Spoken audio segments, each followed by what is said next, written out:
The most recent contact was yesterday when officers were explaining to him what the parameters were on the domestic violence restraining order in terms of things that he could not do.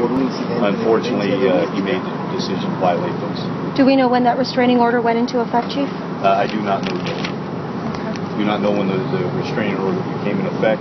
I do know we've had contact with them for the past several months. What can you tell us about the two officers that were involved? The two officers, there was one sergeant and one officer. Both of those are veteran officers of the Fresno Police Department, as well as the individual that used less lethal force and the taser application. All three of them are veteran officers of the Fresno Police Department. Do you suspect that the man had something in his system? Was he believed to be high, or any reason why the less lethal and taser had no effect? It's difficult to say. I can tell you a little unusual circumstances. He was wearing on his upper body a 5-gallon plastic bucket that had been cut in half. He had wrapped that around his torso, and I'm not sure if that prevented any of the less lethal rounds from having the effect that they would.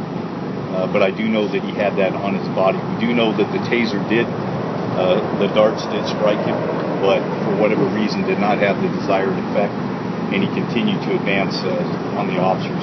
Again, while he was armed with about a 4-foot long post. It's a fence post that's metal.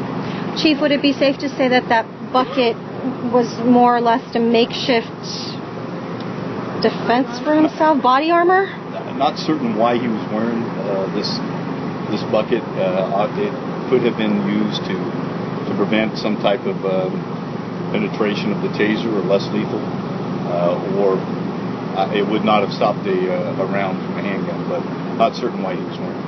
Chief, when you said that they felt threatened, I mean, was he like waving, was he charging him with that fence post, or what was he doing with the fence post?